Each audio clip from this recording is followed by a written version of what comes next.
तो अब हम देखेंगे कि लैमिस थ्योरम क्या होता है, इसके एप्लीकेशंस क्या है और हम फोर्सेस की मैग्नीट्यूड लैमिस थ्योरम से कैसे फाइंड आउट कर सकते हैं। तो सबसे बेसिक जो थिंग है लैमिस थ्योरम अप्लाई करने के लिए, ये 3 फोर्सेस के लिए ही एप्लीकेबल है। क्या 3 फोर्सेस के लिए एप्लीकेबल है? मतलब क्या है इसका कि अगर एक बॉडी पे सिर्फ 3 फोर्सेस लग रहे हैं, ओनली 3 फोर्सेस लग रहे हैं, तभी आप लैमिस थ्योरम अप्लाई कर पाएंगे। अगर 3 से ज़्यादा फोर्सेस लग रहे हैं तब भी अप्लाई नहीं कर पाएंगे, अगर 3 से कम लग रहे हैं तब भी अप्लाई नहीं कर पाएंगे। अगर सिर्फ 2 फोर्सेस लग रहे हैं तब भी ये एप्लीकेबल नहीं है, 4 फोर्सेस लग रहे हैं तब भी एप्लीकेबल नहीं है। मतलब क्या, सिर्फ 3 फोर्सेस होना आवश्यक है। तो फिर आइए देखते हैं कि लैमिस थ्योरम का स्टेटमेंट क्या कहता है। अगर एक बॉडी पे 3 फोर्सेस लग रहे हैं, अगर मैंने एक ये बॉडी का मान ली बी और इस पे 3 फोर्सेस लग रहे हैं, ये जो है फोर्स F1 है, ये फोर्स F2 है और ये जो फोर्स है F3 है।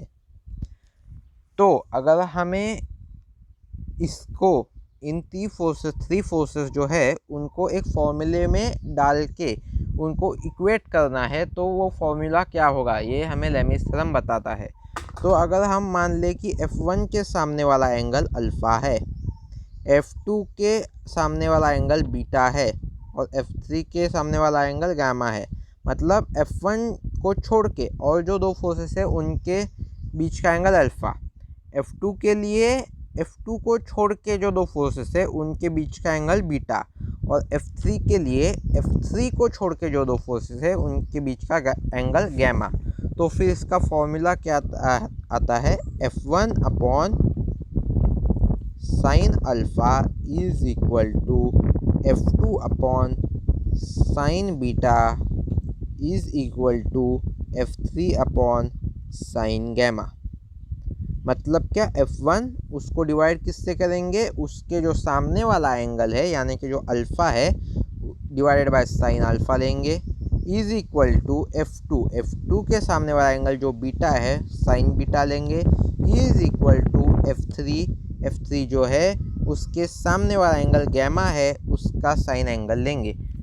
तो ये है हमारा लैमिस थ्योरम का फॉर्मूला। तो फिर आइए अब हम लैमिस थ्योरम पे एक इजी एग्जांपल ले लेंगे जिससे आपको लैमिस थ्योरम का कंसेप्ट क्लियर हो जाए। तो फिर मान लीजिए ये जो है ये एक रिजिड, ये ऊपर का वॉल है एक, ये जो पॉइंट है A है, ये एक पॉइंट C है। इन दोनों में से एक inextensible smooth wire I, sorry for the disturbance, एक इनएक्सटेंसिबल स्मूथ वायर आई एक पॉइंट B पे ज्वाइन हो गई और नीचे इसका जो इधर ये जो बॉडी है B, एक बॉडी जो B है उसका जो वेट है 90 न्यूटन नीचे लग रहा है। अभी हमें क्या फाइंड करना है, हमें जो ये जो AB स्ट्रिंग है और BC स्ट्रिंग है इनमें का जो टेंशन है वो हमें फाइंड आउट करना है। और क्या गिवन है, ये एंगल जो है ये 45 डिग्रीज़ है और ये जो एंगल है ये 30 डिग्रीज़ है। तो हमें इस कंडीशंस के आधार पे ये जो बॉडी B है इसकी वजह से जो AB स्ट्रिंग में टेंशन बन रहा है और BC स्ट्रिंग में टेंशन बन रहा है, इसे फाइंड आउट करना पड़ेगा। ओके, आपको इतना कंडीशन क्लियर हो गया। अब ये क्या करेंगे, हम ये जो B बॉडी है इसके पॉइंट ऑफ व्यू से जो फोर्सेस है वो फोर्सेस की वैल्यू निकालेंगे। B पॉइंट पे ये AC का टेंशन लग रहा है, ये AB का टेंशन लग रहा है और नीचे की डायरेक्शन में उसका सेल्फ वेट लग रहा है। मतलब इन टोटल 3 फोर्सेस लग रहे हैं, इसलिए हम लैमिस थ्योरम इस्तेमाल करेंगे। अगर 2 फोर्सेस लग रहे होते तो नहीं इस्तेमाल करते, 4 फोर्सेस लग रहे होते तब भी नहीं इस्तेमाल कर सकते, 3 फोर्सेस है इसलिए इस्तेमाल कर सकते हैं। तो फिर मैं इधर एक साफ़ सुथरे पेपर पे ये प्लॉट कर लेता हूँ। ये कुछ इस जैसा था, ये 90 है, 90 न्यूटन है। ओके, ये जो एंगल है 30 है और ये जो एंगल है 45 है। अगर ये एंगल 30 है, कौन सा, ये एंगल 30 है, तो अल्टरनेट एंगल्स के थ्योरम से ये एंगल भी 30 डिग्री होगा। हमने ये 10th क्लास में पढ़ा है कि अगर दो पैरेलल लाइंस है और एक तीसरी लाइन उन्हें इंटरसेक्ट करती है तो ये वाला एंगल और ये वाला एंगल सेम होते हैं। तो उसी हिसाब से ये जो अगर ये एंगल 30 है तो ये एंगल भी 30 डिग्री ही होगा। ओके, तो फिर आगे देखते हैं। आगे क्या है, अगर ये एंगल 45 है, ये एंगल 45 है, तो ये एंगल 45 होगा। कैसे? अल्टरनेट एंगल्स के थ्योरम से। तो फिर हमें ये दो एंगल मिल गए, तो अब हम बाकी के जो एंगल से निकाल सकते हैं। तो अगर ये 30 है तो ये पूरा एंगल कितना होगा? ये पूरा एंगल होगा 90 प्लस 30। 90 प्लस 30 मतलब कितना हो गया? ये 120 डिग्री हो गया। कौन सा एंगल? अगर हमें पता है ये पॉइंट सी है, ये पॉइंट ए है, ये पॉइंट सी है और ये पॉइंट है, मतलब एंगल सी बी, और ये अगर हमने इधर एफ मान लिया, सी बी एफ जो है वो 120 डिग्री है। यह आपको क्लियर है? तो फिर अगर हम angle A B F find करें, ए बी एफ फाइंड कैसे करेंगे? ये एंगल, इतना एंगल 45 है, हमें मालूम है इतना एंगल, तो फिर ये टोटल एंगल कितना होगा? 45 प्लस 90। 45 प्लस 90 होगा, मतलब कितना हो गया? मतलब 135 डिग्रीज हो गया। और अगर आखिरी में अगर हमें और एक एंगल जो फाइंड आउट करना है वो कैसे फाइंड आउट करेंगे? हमें क्या पता है, ये एंगल 30 है, ये एंगल 45 है, और ये जो टोटल है ये एक्स एक्सिस है, मतलब ये जो टोटल एंगल होगा वो 180 डिग्री होगा। अगर हमें angle A B C find out करना है तो हम क्या करेंगे? 180 माइनस 45 माइनस 30। ये आपको क्लियर है? ये 45 था, ये माइनस कर दिया, ये 30 था, ये भी माइनस कर दिया, तो 180 माइनस 45 माइनस 30। तो ए बी सी क्या आ जाएगा हमारा? ए बी सी आएगा 105 डिग्री। ये देखिए, ये 105 डिग्री आ जाएगा। तो फिर हम अभी इसके क्लीन फ्री बॉडी डायग्राम बना लेते हैं। क्लीन फ्री बॉडी डायग्राम बना लेते हैं। तो ये देखिए, ये मैं यहाँ बना रहा हूँ। ये पॉइंट ए है, ये पॉइंट सी है, ये पॉइंट बी है। मैं बनाता नहीं, फिर एंगल लिखने में तकलीफ हो जाएगी।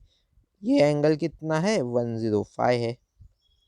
ये एंगल कितना है? 120 है। ये एंगल कितना है?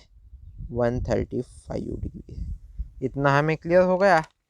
तो फिर हमें ये पता है ये पॉइंट क्या है? बी पॉइंट है। तो फिर हम लैमिस थ्योरम से क्या फॉर्मूला लिख सकते हैं? फॉर्मूला लिखेंगे A B divided by sine. Sine कौन सा लेंगे? ए बी के अपोजिट का एंगल, ये जो ए बी है इसके अपोजिट का एंगल, मतलब ये वाला एंगल लेंगे। कौन सा? 120 वाला। A B upon sine 120। अभी बी सी ले लेते हैं, तो क्या होगा? B C upon B C, ये बी सी है तो बी सी के सामने वाला एंगल, मतलब ये वाला एंगल होगा। ये वाला एंगल कितना है? 135 डिग्री है, तो साइन 135 डिग्री। और कौन सा? ये जो फोर्स एफ है, एफ की वैल्यू क्या है? 90 न्यूटन है, 90 लिख दिया। और ये जो 90 न्यूटन का फोर्स है उसके सामने वाला एंगल, मतलब ये वाला एंगल, ये कितना है? 105 है, तो ये साइन 105 हो गया। ये हमारा लैमिस थ्योरम का एक्सप्रेशन हो गया इस फॉर्मूले के लिए। तो अब आगे इसको जाके इक्वेट करेंगे तो क्या करेंगे हम? तो फिर ए बी फाइंड आउट करने के लिए हम जो ए बी फाइंड आउट करेंगे वो कैसे फाइंड आउट करेंगे? ए बी लिखेंगे हम,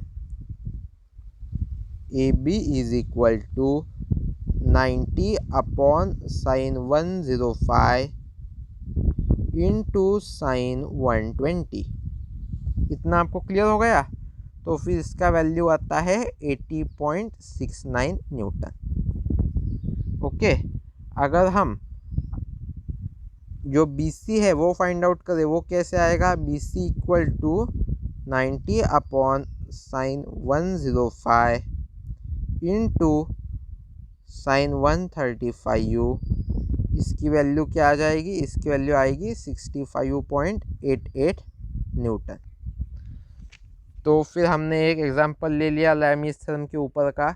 हम अब ये कॉम्प्लेक्स एग्जांपल ले लेते हैं जिससे आपको लैमिस थ्योरम भी और अच्छे से समझ में आ जाए और आपकी थोड़ी सी मैकेनिक्स के फोर्सेस के जो ऊपर के जो टफ प्रॉब्लम्स होते हैं पेपर में पूछे जाते हैं उनकी भी प्रैक्टिस हो जाए। ये जो है ये एक प्लेन है, रिजिड प्लेन है। ये पॉइंट ए है, ये पॉइंट ओके, ये पॉइंट जो है ये पॉइंट बी है। यहाँ एक फोर्स W लग रहा है, तो यहाँ एक फोर्स जो है 10 किलो न्यूटन लग रहा है। कितना? 10 किलो न्यूटन का फोर्स नीचे लग रहा है। ये पॉइंट जो है C पॉइंट है, ये पॉइंट जो है D पॉइंट है। हमें क्या दिया हुआ है? ये जो एंगल है 60 डिग्रीज है और ये जो एंगल है 30 डिग्रीज है। और कंडीशन क्या दी है हमें? जो CD जो वायर है, CD जो वायर है, कौन सी CD वायर? ये वाली CD वायर। इस CD वायर को हॉरिजॉन्टल मेंटेन करना है। हॉरिजॉन्टल मेंटेन करने के लिए जो W फोर्स लगाना पड़ेगा C पॉइंट पे, वो W फोर्स की वैल्यू, W मतलब क्या फोर्स होगा, इक्वल टू व्हाट, ये फाइंड करना है। कंडीशन क्या है? ये जो CD वायर है वो हॉरिजॉन्टल रहेगी। मतलब क्या दिया है हमने? ये जो एंगल है वो 90 डिग्री होना चाहिए, ये बोला गया है हमें इस क्वेश्चन में। तो अल्टरनेट एंगल से अगर ये जो एंगल है 30 है तो ये एंगल भी 30 डिग्री होगा। अगर ये एंगल 60 डिग्री है तो ये एंगल भी 60 डिग्री होगा। इतना समझ गए? तो फिर हमें क्या करेंगे? ये जो D पॉइंट है इस पे ये एक फोर्स लग रहा है, ये दूसरा फोर्स लग रहा है, और ये जो तीसरा फोर्स है इसका सेल्फ वेट है। ये जो C पॉइंट है इस पे ये एक फोर्स लग रहा है, ये दूसरा फोर्स लग रहा है, और ये जो तीसरा फोर्स इसका सेल्फ वेट लग रहा है। मतलब हम C पॉइंट के लिए और D पॉइंट के लिए दोनों पे भी हम लैमीज थ्योरम अप्लाई कर सकते हैं। क्यों? क्योंकि दोनों पॉइंट पे सिर्फ 3 फोर्सेस लग रहे हैं, इसलिए लैमीज थ्योरम इज़ एप्लीकेबल। तो फिर आइए देखते हैं। सबसे पहले जो है हम D पॉइंट के लिए फ्री बॉडी डायग्राम बना लेते हैं। तो D पॉइंट के लिए बनाएंगे, कौन से पॉइंट के लिए? D पॉइंट के लिए बनाएंगे। तो फिर हमने D पॉइंट के लिए कुछ ऐसा फ्री बॉडी डायग्राम बनेगा। ये नीचे कितना लग रहा है? 10 किलो न्यूटन लग रहा है। ये D पॉइंट है हमारा। ये जो ऊपर कुछ ये B पॉइंट था, ये जो एंगल है 30 डिग्री है, और ये जो है ये हमारा CD है। CD का फोर्स जो लग रहा है वो ये है। तो ये B जो फोर्स है, B फोर्स है, इसका तो फाइंड आउट करने के लिए कोई मतलब नहीं बनता। हमें जो मतलब है वो CD फाइंड आउट करने से है। इतना आप समझ गए? पर पहले उसके लिए हमें सारे एंगल जो है वो फॉर्मुलेट करने पड़ेंगे। ये जो वायर जो है वो हॉरिजॉन्टल रहनी पड़ेगी CD वायर, तो ये एंगल 90 डिग्री आ जाएगा, इतना तो हम जानते हैं। ये एंगल 30 डिग्री हमने अल्टरनेट एंगल से निकाल लिया। तो फिर ये जो टोटल एंगल है वो क्या होगा? 90 + 30 होगा, यानी कि 120 होगा। इतना समझ गए कि ये जो है 120 होगा। ये एंगल कितना होगा? सॉरी, ये एंगल कितना होगा? ये एंगल होगा 180 - 30, यानी कि 150 डिग्रीज। ये 150 डिग्रीज होगा, ये भी समझ गए। और ये एंगल तो 90 डिग्री पता ही है, तो आप इसका एक स्क्रीनशॉट निकाल लीजिए। अगले स्लाइड में मैं इसकी जो है डायरेक्टली फॉर्मूला लिखने वाला हूँ। तो फॉर्मूला कैसे आएगा? 10/sin 150 is equal to CD के सामने वाला एंगल 120 था, तो sin 120 इक्वल टू जो B फोर्स पे एक टेंशन लग रहा था तो B/sin 90।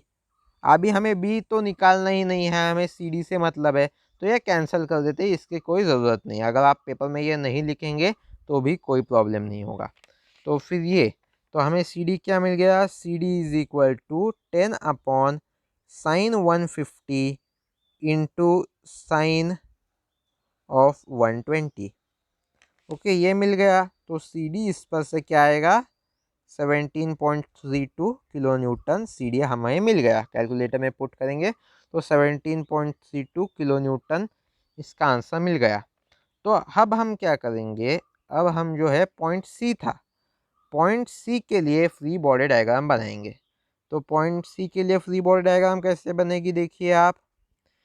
ओके, ये जो पॉइंट ए है हमारा, ये जो है हमारा डब्ल्यू वेट है जो हमें फाइंड आउट करना है इस क्वेश्चन में, और ये जो है ये सी डी फोर्स है। सी डी फोर्स हमने फाइंड कर लिया था, कितना था, 17.32 किलो न्यूटन था। ये फोर्स है नहीं, ये फोर्स जो है वो टेंशन के टाइप में है, जो टेंशन टाइप का फोर्स है। सी डी क्या है, टेंशन टाइप का फोर्स है, ये आप याद रखिएगा। अगर सी डी को हॉरिजॉन्टल मेंटेन करना है तो ये 90 डिग्री होगा, इतना तो हम जानते हैं। हमने सब जो अल्टरनेट एंगल्स है, इस हिसाब से अल्टरनेट एंगल्स को कंसीडर करके हमने ये एंगल 60 डिग्री ले लिया था।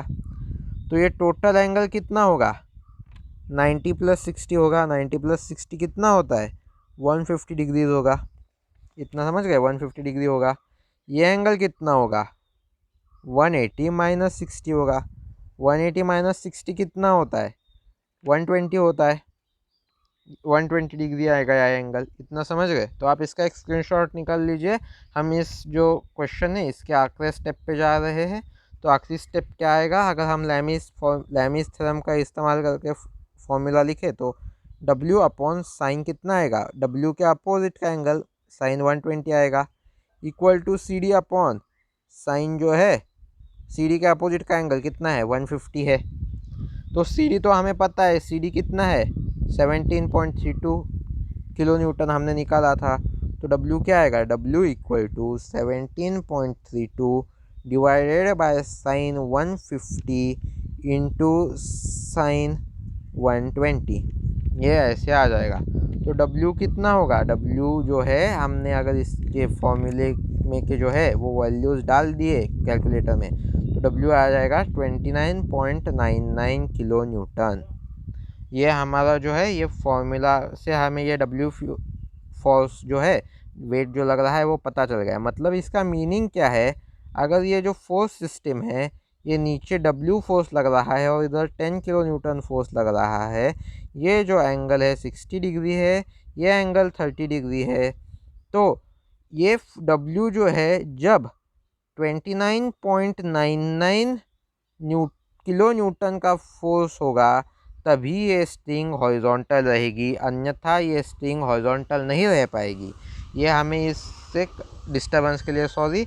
तो फिर हम इस लेक्चर में यही रुक जाते हैं। अगले लेक्चर्स में हम मैकेनिक्स पे ये जो हमने अभी तक जो फॉर्मूले सीखे हैं उन सब के लिए कंबाइंड एग्जांपल्स की सीरीज़ लेंगे, एक दो लेक्चर्स और ले लेंगे और हम ये जो सीरीज़ है वो स्टॉप कर देंगे। धन्यवाद, आपका दिन शुभ रहे। Thank you.